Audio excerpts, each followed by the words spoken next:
Es interesante que Dios coloque un pesar a su siervo para una tarea específica. Esdras era siervo de Dios. Zorobabel, que había llegado con él, también eran siervos de Dios, obviamente. Y estaban logrando, gracias a Dios, un gran avivamiento espiritual en Israel. Pero Esdras no tenía la tarea de levantar las murallas. Eso no estaba en su corazón.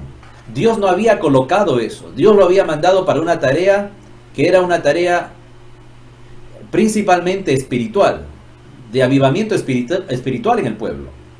Pero Dios coloca en Nehemías, en su corazón le pone un pesar para que ese pesar luego se transformaría en una visión, una proyección de lograr un trabajo material en Israel, en Jerusalén.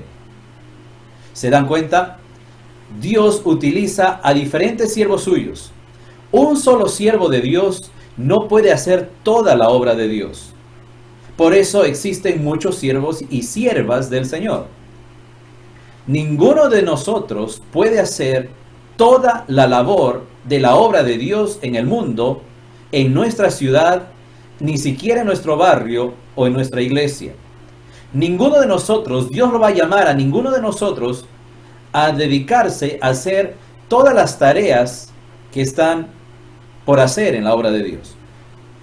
Dios irá poniendo una visión y una carga, un pesar muy especial por determinada labor en la obra de Dios. Y de esa manera, Dios es glorificado.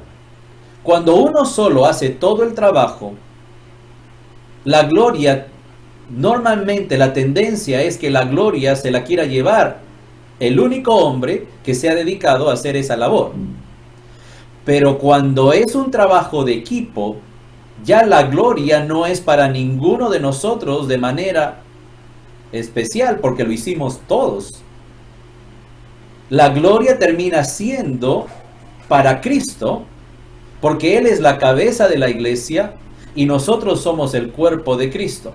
Cuando el cuerpo de Cristo está funcionando, cada uno de los miembros de la manera que debe funcionar para la labor para la cual Dios lo salvó, la gloria no es para el miembro, la gloria es para la cabeza del cuerpo, que es Jesucristo. Y cuando Jesucristo es exaltado y glorificado, el Padre siempre lleva contentamiento, porque Jesucristo siempre ha sido su Hijo amado, en quien Él tiene complacencia. Y el Espíritu Santo está dándonos el poder, nos da la capacitación interna espiritualmente para lograr esa tarea que va a exaltar al Hijo y va a alegrar el corazón del Padre eterno. Entonces esto de trabajo en equipo viene desde mucho tiempo atrás, siempre fue la voluntad de Dios, el trabajo corporativo, el trabajo de un cuerpo, no el trabajo de un solo miembro. Cuando vemos en Nehemías, aquí notamos, por ejemplo, en el versículo 1, dice que se levantó el sumo sacerdote. Y siendo sumo sacerdote, no es que se levantó para hacer el culto. Dice, se levantó el sumo sacerdote Eliasib con sus hermanos los sacerdotes y edificaron la puerta de las ovejas. Cada una de las puertas alrededor de Jerusalén tenía un nombre. Esta era la puerta de las ovejas. Y qué interesante, ¿no? El sumo sacerdote que trabajaba con ovejas en el templo, sacrificándolas, esta vez se va a dedicar a ovejas, pero no a ovejas reales, sino a la puerta llamada la puerta de las ovejas. Él y los otros sacerdotes. Pero no solamente hay un sumo sacerdote trabajando. Cuando nosotros vemos en el versículo 12, dice, junto a ellos restauró Salum, hijo de Aloes, gobernador de la mitad de la región de Jerusalén. Gobernador. Aquí hay un trabajo mancomunado de la parte religiosa, de la gente que se dedica a la parte religiosa, el sumo sacerdote, pero también de personas que estaban dentro de la parte más bien política. el gobernador. Entonces tienes a los religiosos, tienes a los políticos, están trabajando juntos para un solo propósito. Pero no solo esto, no solamente hay religiosos y políticos. También en el versículo 8 dice, junto a ellos restauró Uziel, hijo de Araía, de los plateros. Estos son los orfebres, los que se dedicaban al trabajo con la plata, a fundir la plata.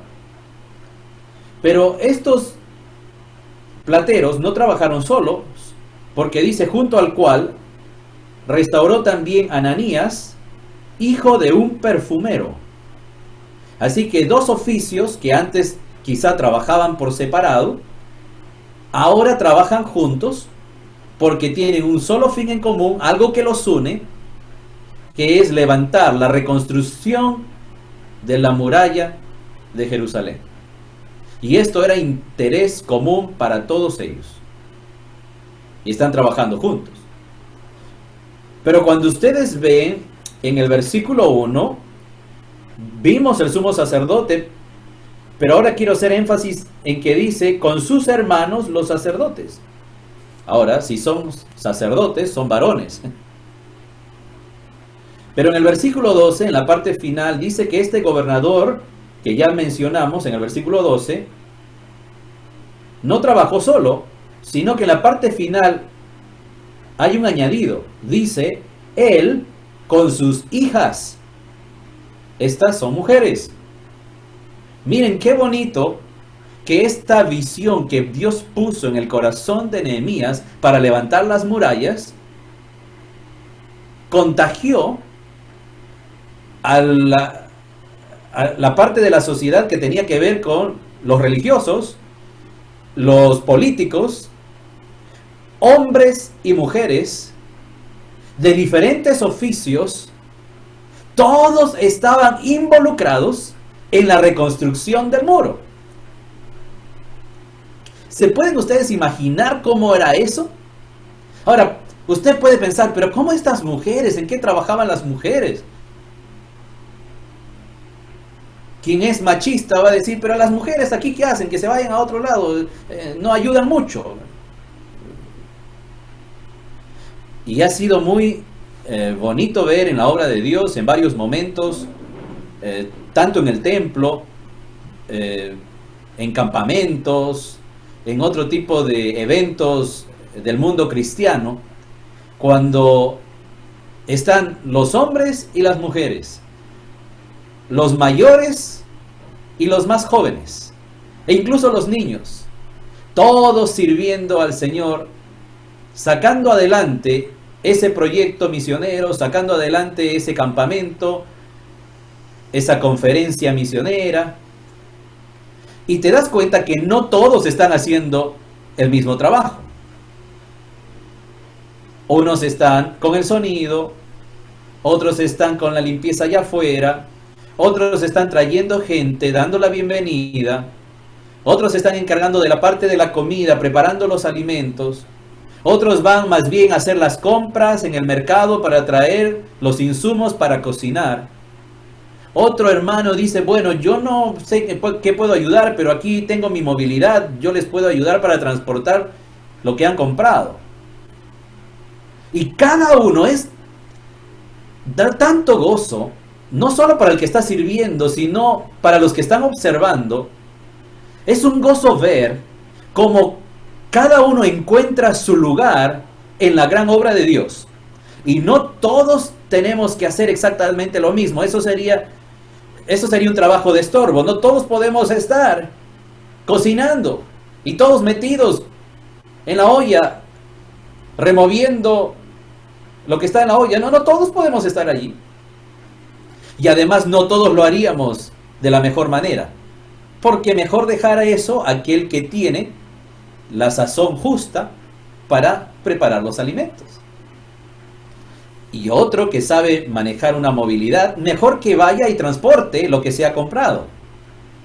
Hay algunos que les gusta estar en la puerta y son muy amigueros y les gusta dar la bienvenida, y siempre tienen una palabra que si llegas un poco triste, ya te levantó con el comentario que te hizo.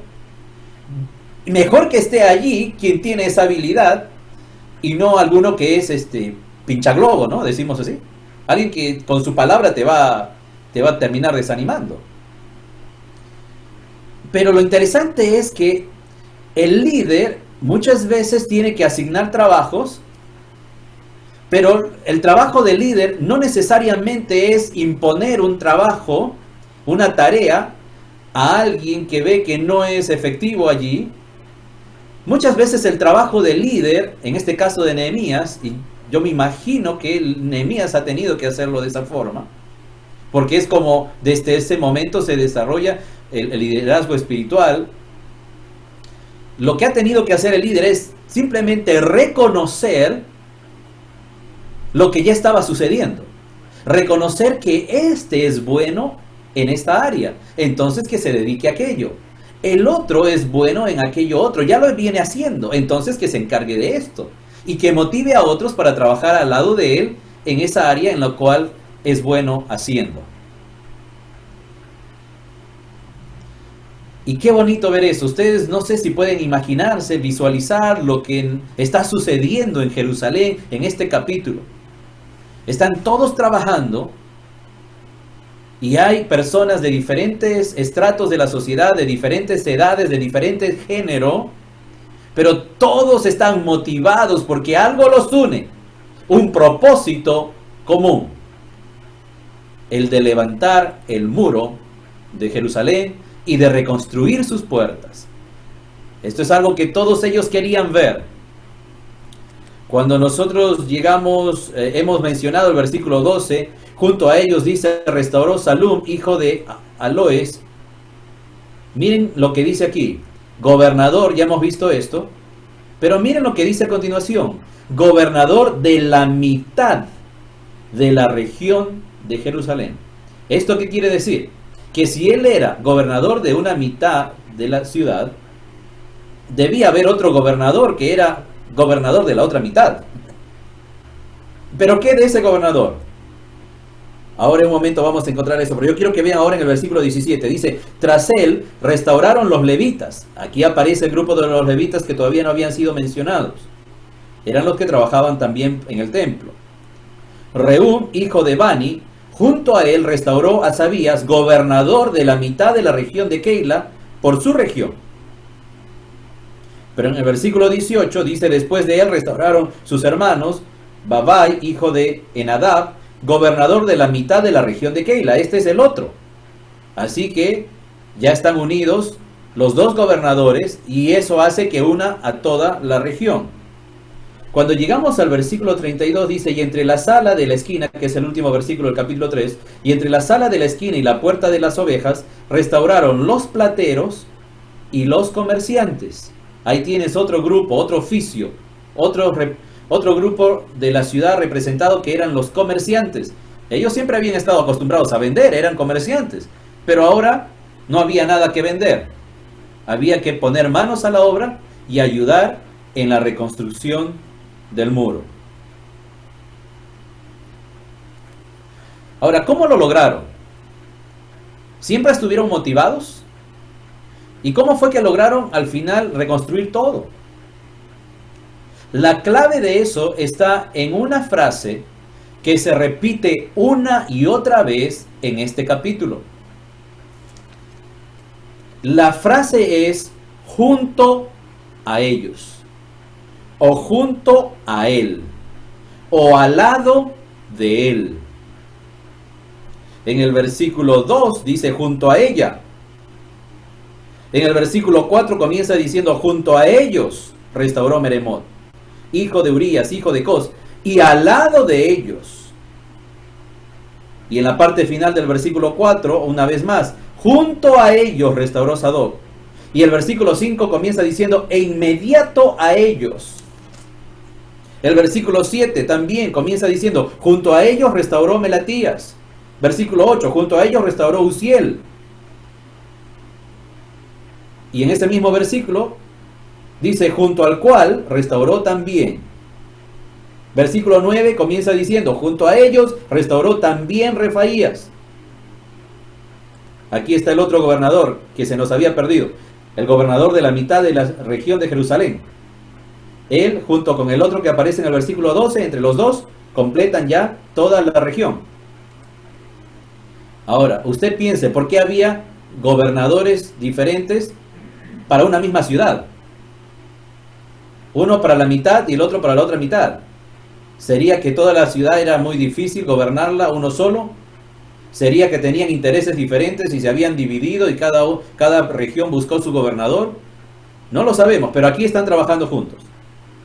Versículo 10. Asimismo restauró junto a ellos, otra vez es la expresión junto a ellos, y frente a la casa Jedaías, hijo de Arumaf, y junto a él. Versículo 12. Junto a ellos.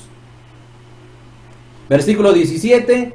Tras él restauraron los levitas, Reún, hijo de Bani, y junto a él.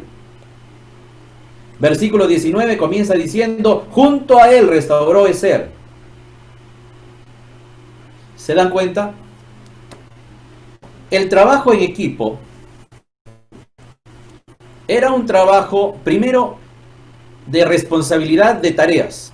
No iban a ser, todos no se iban a encargar de todas las murallas alrededor, ni de todas las puertas. Era un trabajo de asignación de tareas. Este grupo se encargaba de este tramo frente a su casa, frente a su calle, y el otro grupo del otro tramo, y el otro del otro tramo, y así vamos sumando tramo a tramo, iban dando vuelta a toda la periferia de Jerusalén. ¿Qué hubiese pasado si a mí, que me toca el tramo A, y aquí termina el tramo a continuación, a las otras familias que están frente a la parte que toca el tramo B, no hacía su trabajo? Y ellos decían, no, nosotros no estamos interesados en levantar ningún muro, y protestaban y simplemente huelga de trabajo, y se quedaban en su casa y no hacían nada. Luego, cuando tocaba al del tramo C, iba a haber un espacio en medio entre el tramo A y el tramo C. El tramo B iba a estar vacío, porque los que se encargaban de esa sección no lo habrían cumplido. Lo que sucedió es que cada grupo de familias se encargó de su responsabilidad y no paró hasta dar cumplimiento al trabajo que se le había asignado.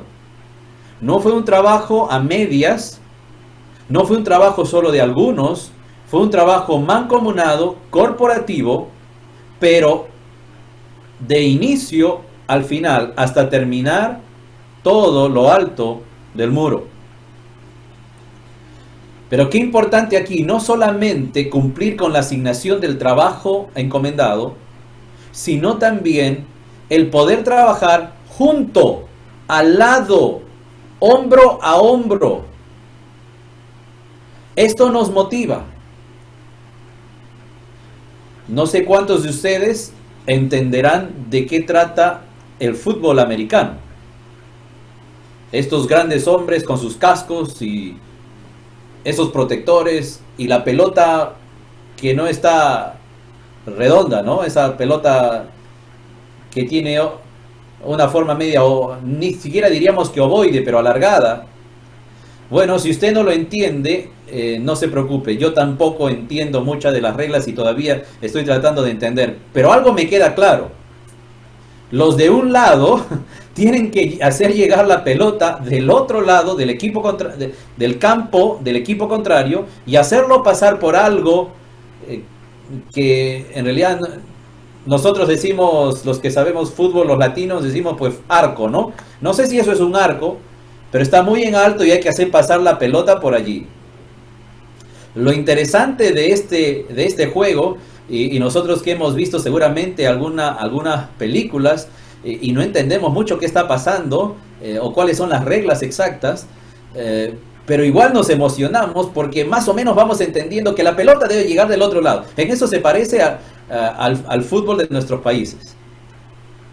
Pero algo que encontramos diferente al fútbol que nosotros conocemos es que en el fútbol nuestro nosotros no podemos tocarnos o empujarnos de esa manera, porque eso sería falta.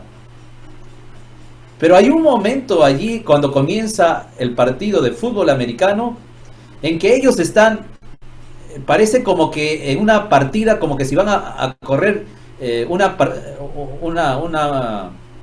carrera de 100 metros planos, en sus marcas listos, ya están en esa posición, agarrándose fuerte del pasto del campo, y poniendo la mayor resistencia posible. Ahí tiene que ver con fuerza. No sé tanto si es habilidad, pero ahí más parece que fuese fuerza. Y si alguno está pensando en este momento en alguna película cristiana que tiene que ver con un juego así, recordarán que aquel a quien se le había asignado ser el capitán del grupo, del equipo, él en un momento pide a sus compañeros que lo apoyen y le dicen: por favor, ayúdenme a hacer una muralla, vamos a hacer una muralla. ¿Y en qué consiste hacer la muralla?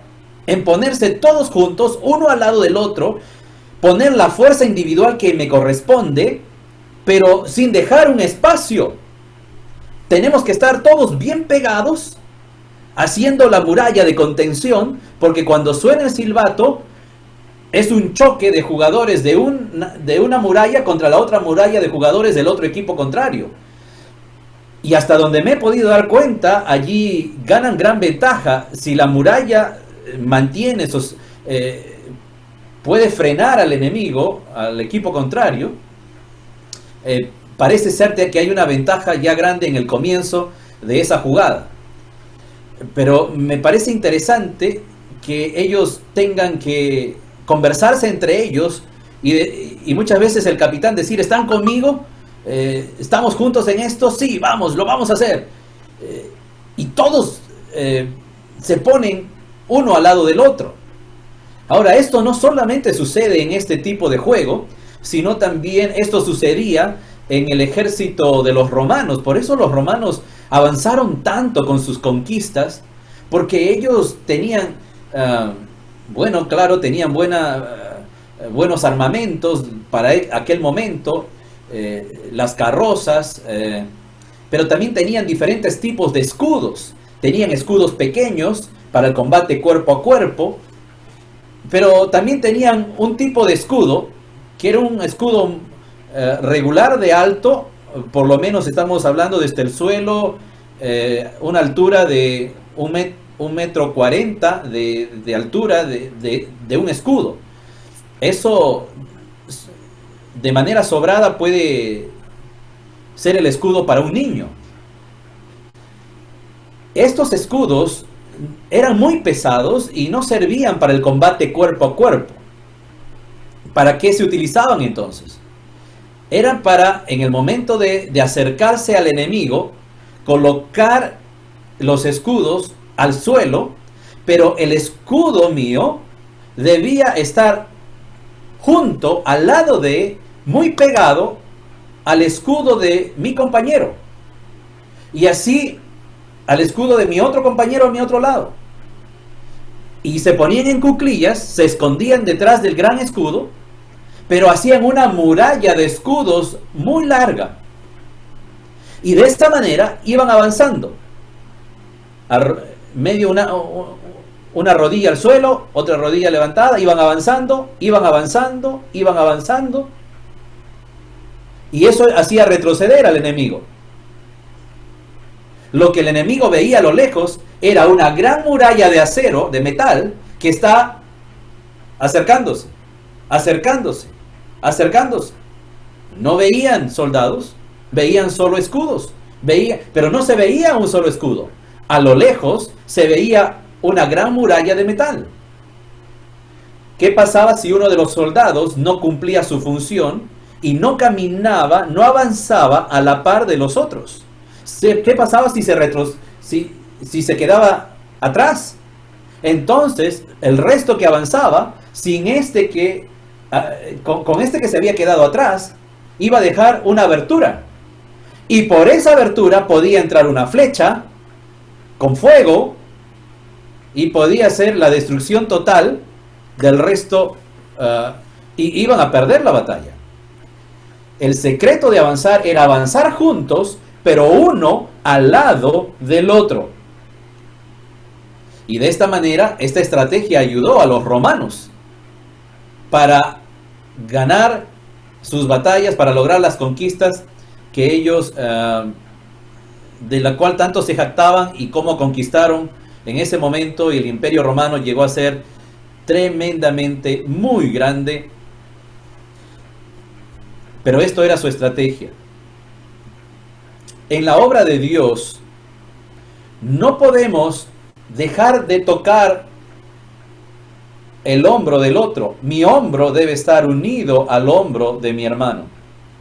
¿Eso qué quiere decir? Hombro tiene que ver con esfuerzo, trabajo, unido. ¿Han escuchado ustedes la expresión pongamos el hombro? Cuando ven que alguien no está ayudando, le dicen, ya pues, ayuda, pon el hombro. Es que si todos ponemos el hombro, entonces menos peso tengo que recargar sobre mi hombro. Pero si somos pocos hombros, más peso para cada uno. Si todos ponemos los hombros unidos entre todos, si todos ponemos el esfuerzo,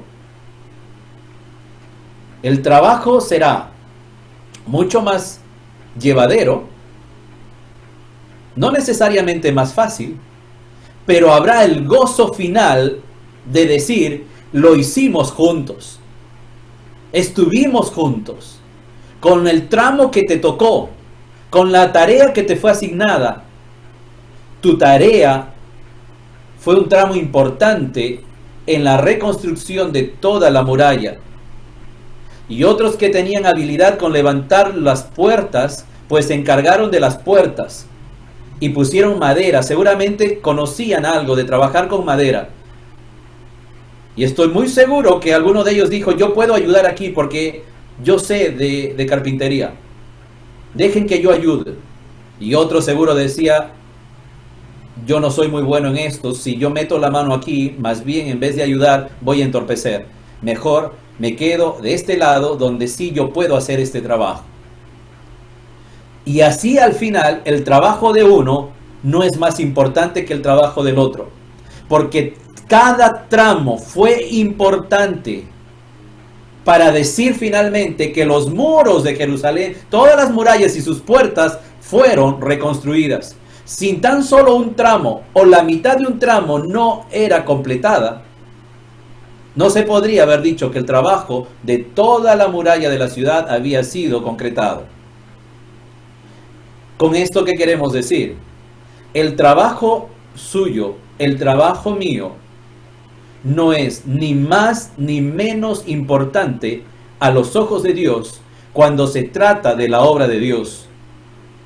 No menoscabe su labor, no deje de valorar su labor, no se sienta menos, no diga, ¿qué puedo yo hacer?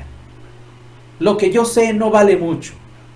Mis conocimientos sobre aquello no son suficientes. Otros saben más que yo. Sí, otros pueden saber más que usted en un área, pero estoy seguro que no todos son mejores que usted en todas las áreas, porque Dios a usted lo ha hecho de una manera única y especial, con talentos y con dones espirituales que son necesarios en la obra de Dios. Y su trabajo a los ojos de Dios es importante, muy importante. No le reste al grupo diciendo, ¿qué importancia tiene si finalmente termino mi tramo del muro o no? Igual, ellos están avanzando bastante. Conmigo o sin mí, lo van a lograr. No, no lo vamos a lograr. Porque esa parte que usted puede hacer, si usted no la hace, habrá una brecha, habrá una perforación allí en la muralla y por allí se pueden meter los enemigos. Y eso puede ser perjudicial para todos nosotros que vivimos dentro de este lado de la ciudad, detrás de este muro. Todos estaremos agradecidos al tramo que a usted le corresponde junto con su familia, porque se agruparon en familias. Y el tramo le tocó a una familia, pero imagínense, la familia, y pensamos en la familia de aquellos tiempos, no era una familia tan reducida, era una familia numerosa. Quiere decir que a cada miembro de manera individual le tocaba algo menor todavía. A los niños quizá le tocaba traer una pequeña cubeta, un balde de agua para hacer la mezcla, y otro una pequeña piedra, o ayudando de alguna forma. Pero el trabajo de cada uno en la reconstrucción del muro fue importante. Lo bueno es que lo lograron porque trabajaron uno junto al lado del otro. Incluso una de las expresiones que hemos leído en el capítulo 3 dice, e inmediato a él. Esto te habla de, ya, aquí termina mi responsabilidad, pero aquí comienza la tuya. Inmediatamente, no te alejes, no más allá, no dejes espacio. Aquí al lado mío, inmediatamente al lado mío. Y cuando ellos hicieron esto, dice el versículo 20, me gusta la expresión en el versículo 20 de Nehemías 3, después de él, Baruch, hijo de Zabai, con todo fervor, restauró otro tramo, con todo fervor. Es así como trabajaron. Ahora, qué triste para los que pensaron que no era tan importante hacer algo.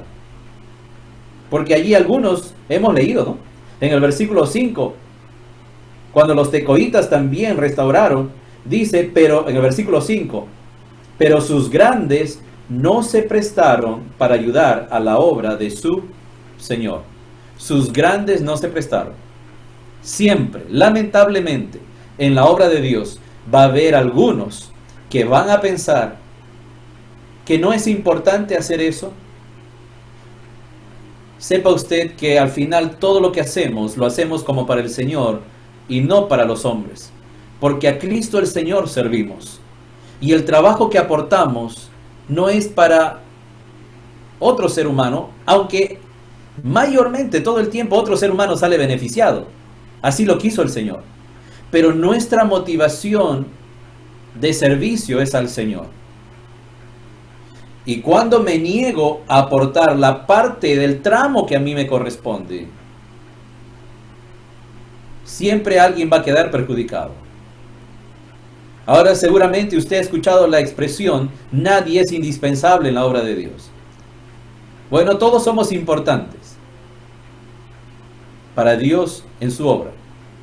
Pero la expresión nadie es indispensable ha sido dicha en el contexto de nadie crea que por negarse a hacer algo, el trabajo no se va a llevar a cabo.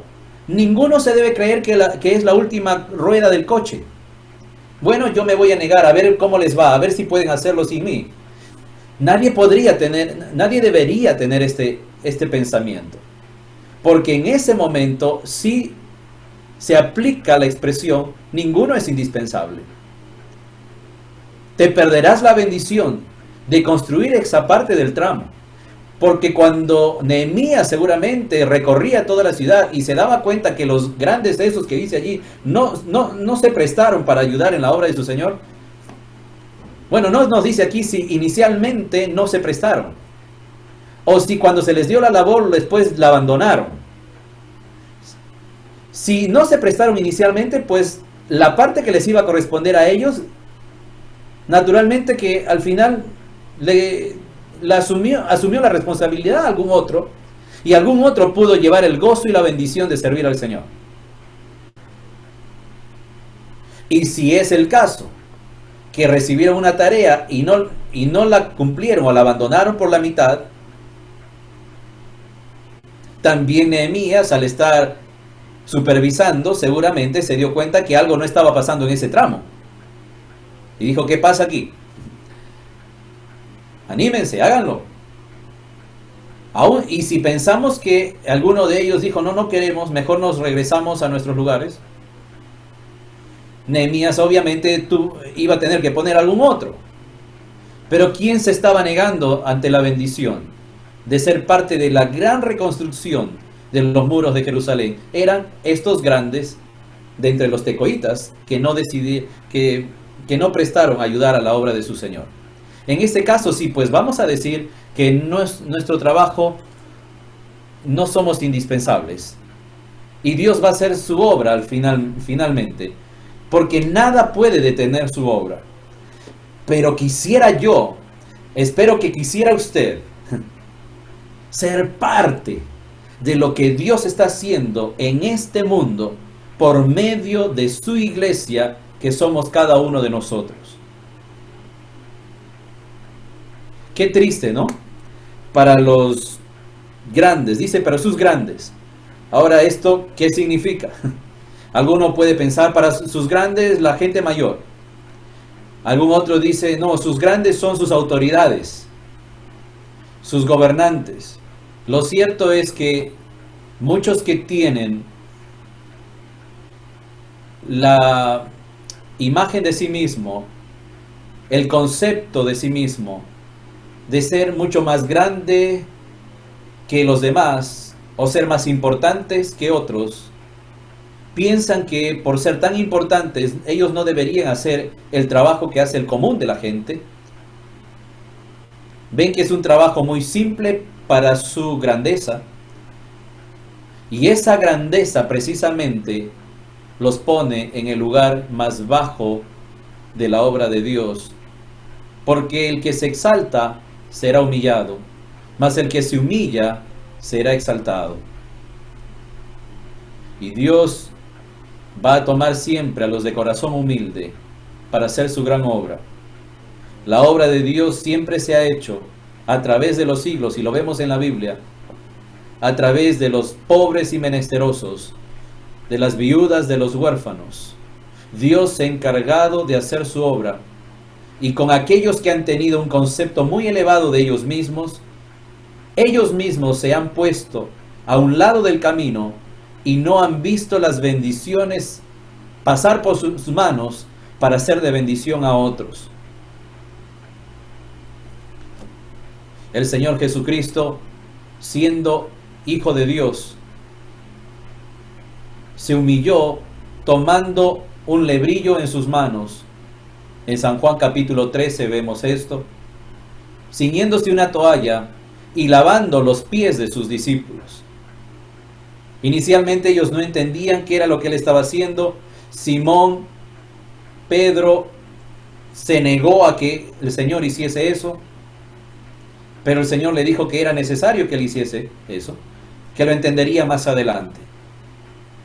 Cuando el Señor terminó de hacer esta obra, esta labor de lavar los pies de los discípulos, que era una labor humillante, que aún los esclavos de la casa, cuando eran los encargados, pero si aún un esclavo se negaba y no quería hacer este trabajo humillante, estaba amparado por la ley para que su amo no lo obligara, porque era tan humillante que si el esclavo obedecía en buena hora, lavaba los pies de cada uno de los invitados a la reunión.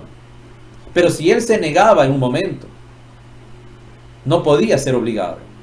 El Señor Jesucristo, de manera voluntaria, a diferencia de los grandes de Tecoa, que no se prestaron para ayudar a la obra del Señor, el Señor Jesucristo voluntariamente, como un siervo, como el siervo de Dios, deja su trono en el cielo y viene al mundo de los hombres para vivir como cualquiera de nosotros, y estando en la condición de hombre, se humilló a sí mismo y hizo ese trabajo mencionado en San Juan 13 de lavar los pies de sus discípulos.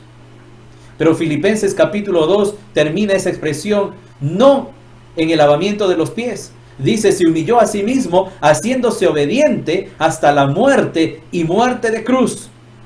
No solo hizo trabajo de esclavo al lavar los pies de los discípulos, sino también tomó el lugar de los malhechores, yendo a una cruz. ¿Por qué? Porque era la voluntad de su Padre celestial que al obrar de esta forma, Él iba a pagar los pecados de toda la humanidad en su cuerpo, allí en el madero, en esa cruz. Ese fue el plan de salvación que Dios tuvo para la humanidad. Y el Señor Jesucristo nos rehusó, no lo rechazó. Él en San Juan 13 había dicho a aquellos que había amado y los amó hasta el fin, que nadie le quitaba su vida, que Él de sí mismo la ponía, que tenía poder para ponerla y para volverla a tomar. Pero Él de manera voluntaria se dispuso a hacer la voluntad de su Padre Celestial y acabar la obra.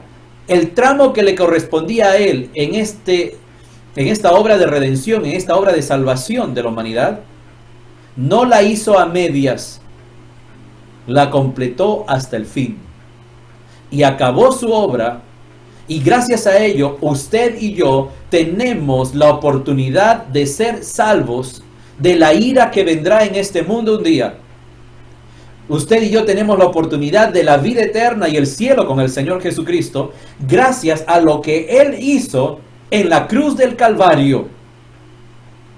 Nosotros debemos tomar el ejemplo de Él, porque el Señor Jesucristo, después que lavó los pies a sus discípulos, dijo: ejemplo yo les he dado, para que como yo he hecho en esta oportunidad, ustedes también hagan.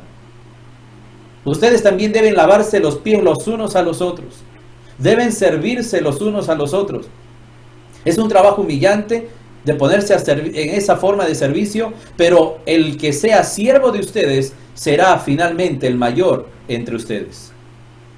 Amaos los unos a los otros, dijo en ese capítulo 13 de San Juan el Señor Jesucristo: amaos los unos a los otros como yo los he amado.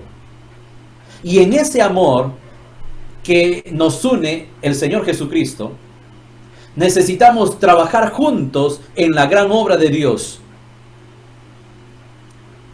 Dice el apóstol Pablo a los hermanos en la epístola de Corintios, en su primera epístola, en el capítulo 12, que el Espíritu Santo repartió dones como Él quiso, y algunos les hizo, y el apóstol Pablo utiliza esta analogía con el cuerpo humano, y dice que algunos somos oreja, otros somos nariz, otros somos boca, otros somos manos, otros somos pies.